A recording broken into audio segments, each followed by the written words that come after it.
इनके खुद के आर्मी चीफ रिटायर होने के बाद बाहर सेटल हो जाते हैं पाकिस्तान को, जिस पाकिस्तान के लिए जीने मरने की कस्में खाई हैं, जिसके लिए वर्दी पहनी है, जिसके लिए कुरान शरीफ पर हाथ रख के कसम खाई है कि हम पाकिस्तान के लिए सर कटवा देंगे, जिस दिन रिटायर होते हैं अगले दिन आउट। कोई नहीं कहता कौन रहेगा गटर में। सब पूछो रहील शरीफ कहां है? शेखों की चप्पलें उठा रहा है जनरल रहील शरीफ। सऊदी अरब के जो शेख है ना, उनके जूते उठा रहा है, उनकी नौकरी कर रहा है।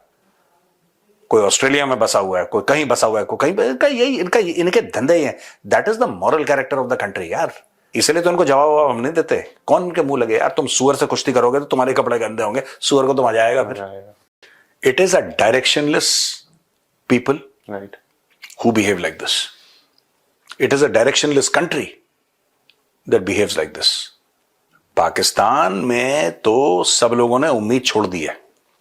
बस ये इनके औपचारिक बयान है, फॉर्मल बयान इनकी मिनिस्ट्री से आते रहते हैं कि ये है वो है ये है वो है। इनके खुद लोग इनके ऊपर थूकते हैं यार।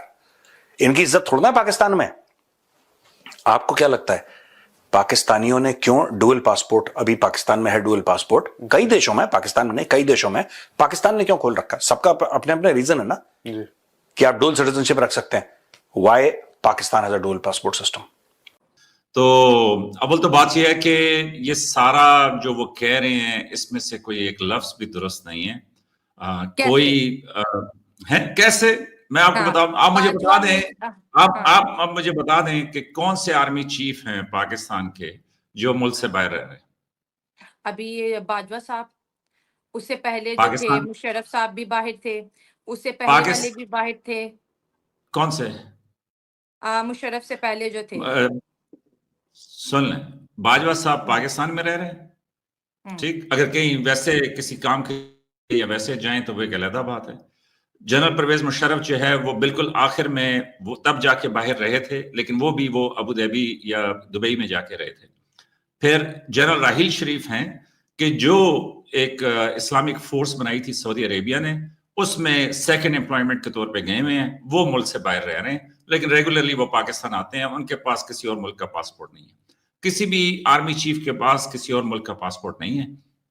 तो ये पाकिस्तान में ये सच नहीं है ना। ये दुनिया में जो एक चीज है कि पाकिस्तान के जो आर्मी चीफ हैं वो ड्यूटी पूरी करने के बाद मुल्क छोड़ के चले जाते हैं। सबके पास डुअल नेशनैलिटी है। और अभी हाल ही में 2-3 दिन पहले भी जो हमारे आर्मी चीफ है आसिम मुनीर साहब, उनकी जो बेटियों का भी वो आ रहा था कि उनको डुअल नेशनैलिटीज मिल गई हैं। इस तरह की चीजें रोटेट होती हैं। तो जो हमारा पड़ोसी मुल्क है इंडिया, ये खबर पाकिस्तान से जाती है तो वो देखते हैं, वो कहते हैं हमारे जितने भी आर्मी चीफ है वो छोटे छोटे घरों में रहते हैं और उनके पास कोई डुअल नेशनैलिटीज नहीं है। आपके आर्मी चीफ 4-4 5-5 साल जॉब करते हैं और उसके बाद वो करोड़ों अरबों रुपए उनके पास जो है पैसा निकल आता है। तो इतना बड़ा शिफ्ट कैसे आता है? ये सवाल है इंडिया का। बड़ा लॉजिक है इसमें। नहीं, मैं आपको इसका जवाब देता हूँ ना।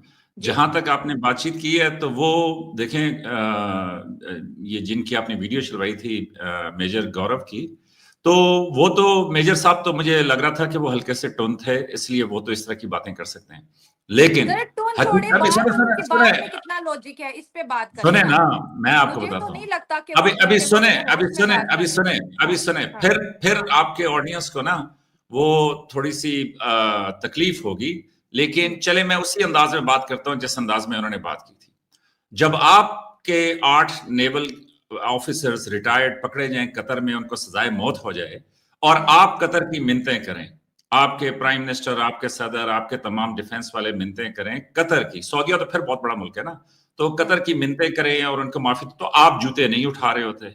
लेकिन जनरल राहील शरीफ जो कि पाकिस्तान के साबका चीफ ऑफ आर्मी स्टाफ हैं, अगर वो सऊदीया के बादशाह या उनके क्राउन प्रिंस की रिक्वेस्ट के ऊपर वहां पे जाके इस्लामिक फोर्सेस को कमांड करें, तो वो जूतियां उठा रहा है शेखों की, वो जूतियां सीधी कर रहा है शेखों की। मतलब थोड़ी सा अदब होना चाहिए कि भाई किसी मुल्क के आर्मी चीफ की आप बात कर रहे हैं, आप ये तनकीद करें कि जनाब वो क्यों वहां पे जाके नौकरी कर रहे हैं। अव्वल तो वो भी आपका नहीं बनता, लेकिन अगर वो करें तो वो करें। लेकिन जब हल्की सी पीवी हो, थोड़े से मतलब पंजाब की अकड़, अगले दिन इंसाफ ने यह भी कहा था पंजाब की अकड़ है, उस वजह से बलूचिस्तान में ये हो रहा है। तो भाई पंजाब की अकड़ की तकलीफ जो है वो खालिस्तान की तकलीफ है, जो इंडिया का पंजाब है। इसलिए ये ऐसे हो के टेढ़े मेढ़े वो मतलब फिल्मी स्टाइल में बात करते हैं। और दूसरा, इस तरह का मसाला बिकता है।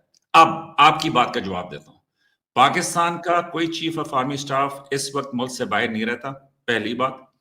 नंबर 2, पाकिस्तान के जो मौजूदा चीफ ऑफ आर्मी स्टाफ हैं जनरल आसिम मुनीर, उनकी बेटियों की जो स्टोरी आई थी, उस स्टोरी के ऊपर पाकिस्तान के जो जय्यद सहाफ़ी हैं उन्होंने खुद कहा है कि भाई इसमें गलत बयानी हुई है। गलत बयानी ये हुई है कि उन्होंने कहा है कि इनको डिप्लोमेटिक पासपोर्ट जारी हुआ है, जबकि जिसने रिपोर्ट छापी है वो अपनी रिपोर्ट में ही उनके ऑफिशियल पासपोर्ट लगा रहा है।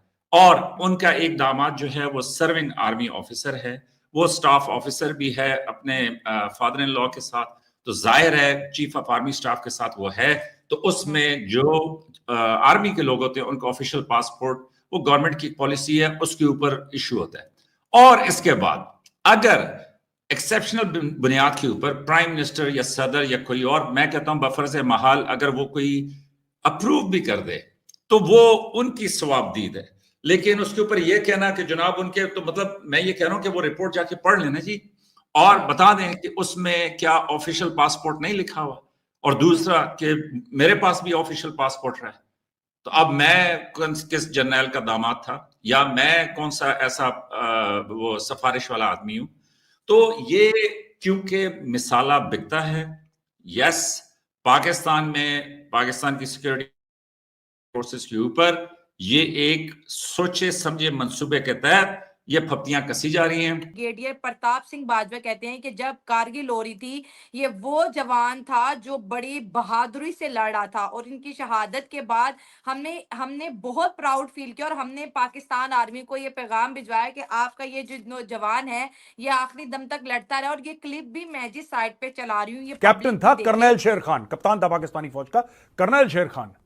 जब वो मारा गया तो पाकिस्तानियों ने बोला कि साहब हम तो उसको जानते ही नहीं है कौन है, हमारा तो है नहीं है, मरमुरा गया होगा कोई, ये है कोई मुजाहिदीन, ये so called Kashmiri freedom fighter है कोई, हमारा बंदा है ही नहीं। फिर उसके बाद भारत के एक ब्रिगेडियर थे एमपीएस बाजवा साहब, ब्रिगेडियर एमपीएस बाजवा साहब, उन्होंने साइटेशन लिखा कि ये जो बच्चा है ये बड़ी बहादुरी से, ठीक है हमने इसकी जान ले ली, ये हमारा दुश्मन था लेकिन बड़ी बहादुरी से लड़ा। तब उसको पाकिस्तान का जो टॉप अवार्ड है करेज का, ब्रेवरी का टॉप अवार्ड, तब उसको दिया गया। ये दोगलापन है पाकिस्तानी फौज का। आज की तारीख में आसिम मुनीर कह रहा, हाँ हमारे जो फौजी थे ना वो बड़ी बहादुरी से लड़े। तो सर, अगर आप कहते हैं कि इंडियन आर्मी जो है प्रोपोगेंडा करती है, बहुत से मैटर्स में सच्ची बात नहीं बता रही, तो फिर कर्नल शेर खान आज हमारा हीरो कैसे बन गया? अगर इंडियन आर्मी चाहती तो वो इसको ना भी बताती, कारगिल पे इतनी शहादतें हुई, एक कर्नल शेर खान भी मतलब के बगैर नॉमिनेट हुए इस दुनिया से शहीद मतलब हो गए ना। लेकिन उनको जिस तरह से इंडियन आर्मी ने जो ऑनर दिया और बताया दुनिया को कि पाकिस्तान का बहादुर सिपाही था जो आखिरी दम तक बड़ी बहादुरी से हमारे साथ लड़ता रहा। सर, कौन दुश्मन सामने वाले की इस तरह से तारीफ करता? और फिर ये जब खबर इंटरनेट पे ब्रेक हुई तो हमने उन्हें निशाने हैदर दिया, तो इस पे आप क्या कहेंगे? आप तो कह रहे हैं कि इंडियन आर्मी प्रोपोगेंडा करती है, तो वो चाहते तो कर्नल शेर खान को क्रेडिट ही ना देते कि वो बड़े बहादुर थे, बड़ी बहादुरी से लड़े, उन्होंने हमारे साथ बड़ा जबरदस्त फाइट किया, और फिर फाइट करते करते वो शहीद हो गए। बड़े बहादुर जवान थे पाकिस्तान आर्मी के, और बकायदा फिर चलें, उनकी जेब में लेटर भी लिख के भेजा उन्होंने। सुने, अब हाँ। अब आप उसी तरह सुनाऊं जिस तरह आप सवाल पूछ रही हैं, या अपने अंदाज में? अभी मैं, क्योंकि मुझे फिर वही झलक नजर आती है अपनी अब मेरी फूफो बड़ी सख्त नाराज हो जाएगी तो खाला कह देता हूँ, चले खाला कह देता हूँ, वो खाला कह देता हूँ। तो वो देखें, एक बात समझें जी। मैंने कभी ये नहीं कहा कि सारी इंडियन आर्मी प्रोपेगेंडा करती है, लेकिन बल्कि मैं जरा उसको सही कहूंगा। तो दोस्तों, मेजर गौरव आर्या ने एक बार फिर पाकिस्तान सेना की सच्चाई सबके सामने ला कर रख दी है, और पाकिस्तानियों की जलन साफ नज़र आ रही है। उनकी पोल खुलने से अब बौखलाहट भी बढ़ गई है। आपको क्या लगता है, पाकिस्तान कब तक अपनी फर्जी कहानियां गढ़ता रहेगा? कमेंट में अपनी राय जरूर दें। अगर वीडियो पसंद आया हो तो लाइक करें, शेयर करें और चैनल को सब्सक्राइब करना ना भूलें। मिलते हैं अगले वीडियो में। जय हिंद।